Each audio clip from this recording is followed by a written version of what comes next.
It was an Easter morning, and we always had interesting Easter mornings. We had a combination of jazz people from the University of North Texas and Middle Eastern people from Southern Methodist University Dance Department, really great musicians.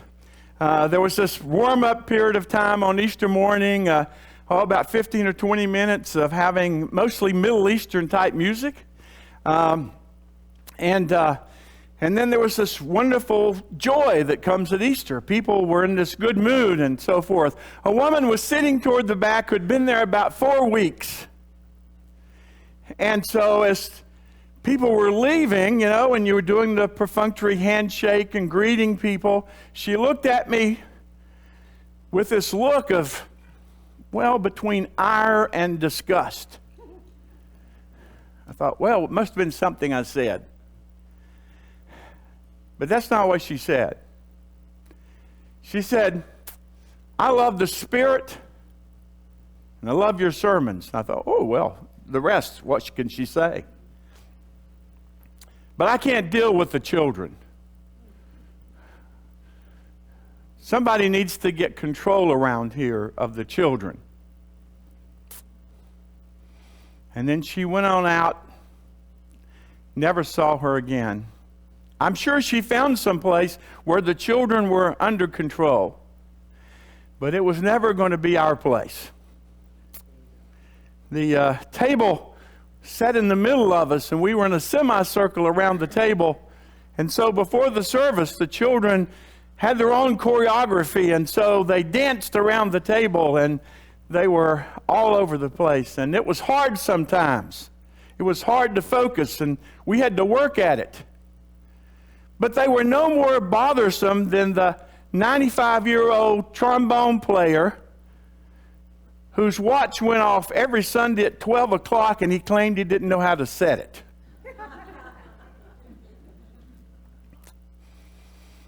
Children, when we sentimentalize them, are so wonderful. And when they're our children and later our grandchildren, they're all that much better. But what we may enjoy and when we may enjoy them isn't the same for everybody. Because for many people, they are a nuisance. We remember the story that we've all referred to this morning in liturgy that the disciples tried to shoo away the children at one point, and Jesus kind of shooed away the disciples and said, no, these are the people I want to see. And he took them unto himself.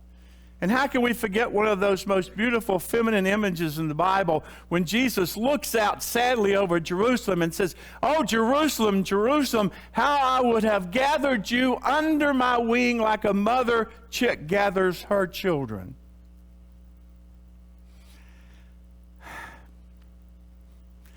On this Children's Sabbath weekend, when the lectionary text came up about the persistent widow, I thought, no, I'm going to stay on text because this almost is too perfect.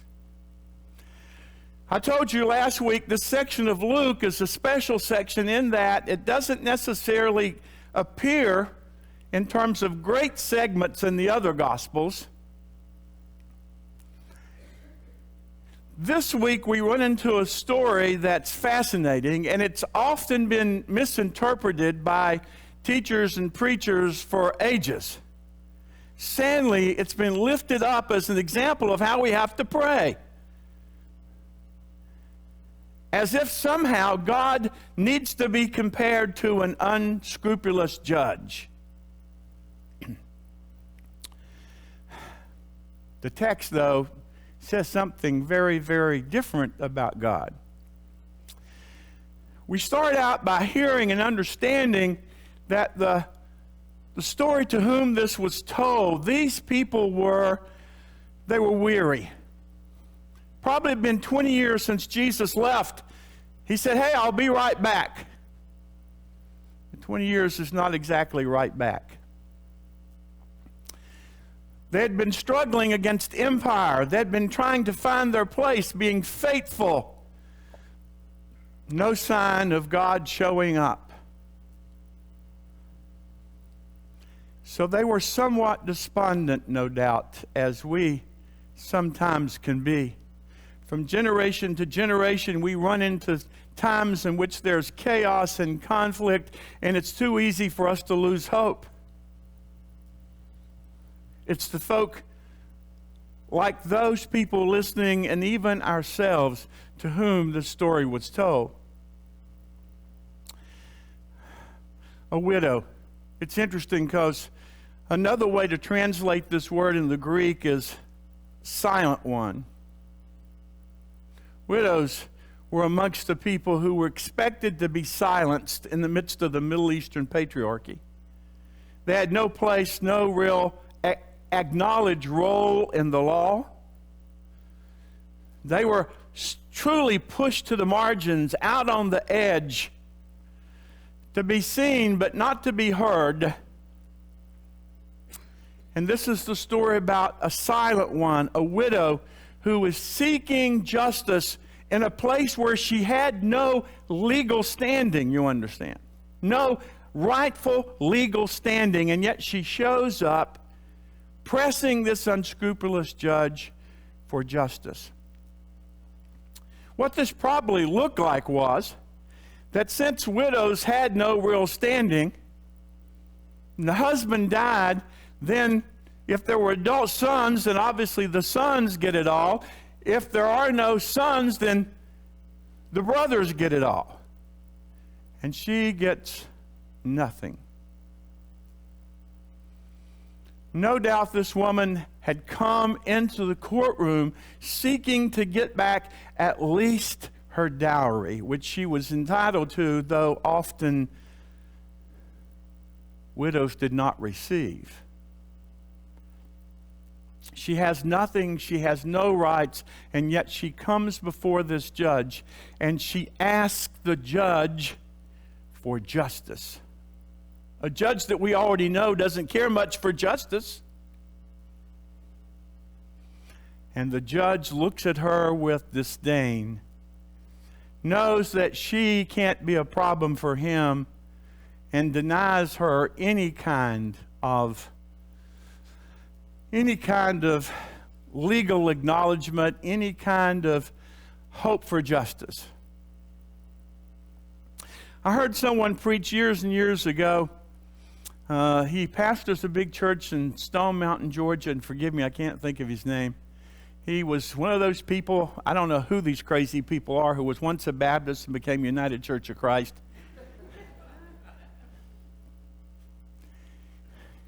But he invited us in that sermon to bring that story into today. And I began imagining what that would feel like and look like. The judge. Well, the judge goes, he makes his ruling, but the woman will not leave the courtroom. And you can almost see her. She will not be denied. And she's continuing to press. And finally, the judge at least has enough mercy not to have her locked up. And so he tells the bailiff to clear her of the courtroom. And so she is taken away, where she cannot be a problem anymore. And he goes to his chambers for a break. And he's sitting there looking at his accounts and how many people owe him how much money from the poker game last night. And suddenly there's a knocking on the door, and he hears this irritating voice saying, "I know you're in there, and I need justice. I can't live like this, and I expect to get my dowry back." And she's more irritating than she was even in the courtroom. And so he calls security and has her called out of the courtroom building. And now she's out there. It comes the end of the day, and he wants to go to his social club and have a cocktail. And so he's on his way, and he gets to the car, and the woman is standing at the car door. She says, "I've been waiting for you. I will not be silenced. I'm not going away. I want justice." He unclicks the door, and he jumps in and closes it, and he drives off, almost running her down. And now he's on his way to find his relief. He's just had his seat, and he's comfortable. And he's sitting there, and what a day this has been. And suddenly he looks, and out the window, there's this woman, and she's beating on the window saying, "I want justice. I want to have what's rightfully mine." And so he has the police called, and they haul her away. And now for sure she's gone and out of his hair. Now he goes home for an evening just to have a time of repose. Dinner, soft lights, silence. And then there's a banging at the door. And he ignores it. And there's a banging at the door. And he ignores it. And then there's a banging at the back door. And he ignores it. And then there's more banging on the windows. And every time that voice seems to get more shrill. And it seems to get more irritating as she cries out again, "I will not be ignored." So he goes upstairs, he cuts off the light, he gets in bed and turns on his sound machine. And he finally manages to get a little sleep. The next morning, he's looking out when he gets his paper. He's looking behind the bushes, he's looking everywhere. He gets dressed and he goes to the courtroom.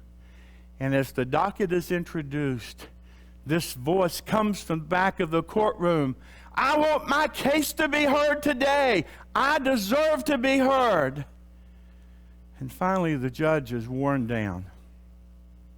He just had it.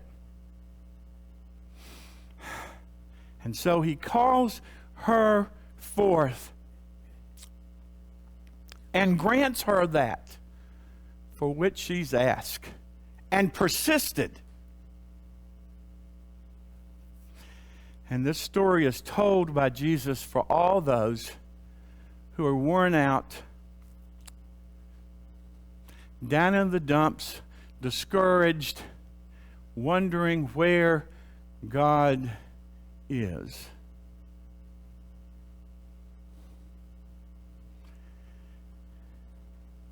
And then Jesus blows away all those presumptions that people and preachers have made through the years about the unjust judge being like God.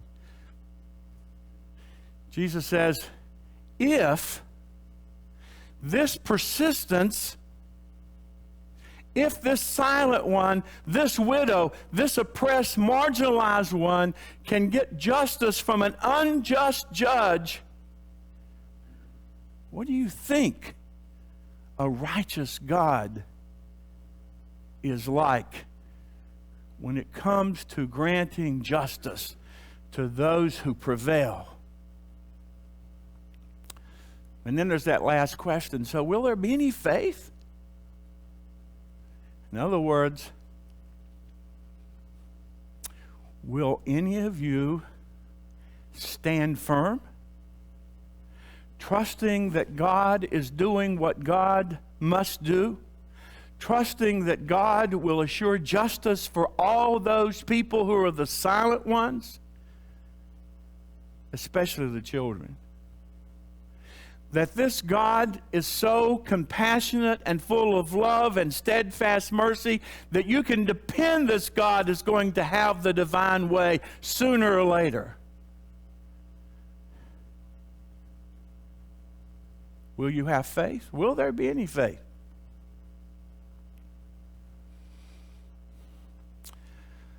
I read this and I think of all the people I have known Some who were as bothersome as this widow,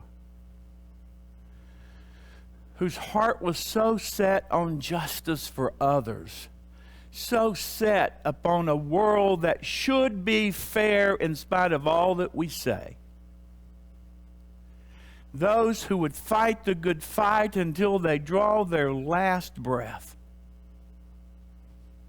A disciples of Christ ordained minister who's been locked up in the best and worst jails anywhere in the world I can imagine because she cannot let go of the love for those whom the world has deemed other than. Living for years with a genetic disease that should have killed her a long time ago, but I think she persists because she hungers and thirsts for the righteousness of God to be made on earth as it is in heaven. So when we get caught up in ourselves, and when we lose sight of what it is that God is doing and who it is that we are serving and who has made us and what that will of God looks like, let us remember that there have been saints throughout the ages who have persisted, who had the faith that took them all the way, and that we can have that faith and we can be led by the Spirit as we stand with those like the children who have been used and misused and viewed to be collateral damage. Let us not harden our hearts, but let us persist and stand and knock on doors and knock on windows and invade those courtrooms and state houses and whatever else it takes, that all of God's children will be seen to have the value they have and will be loved as we do God's will together.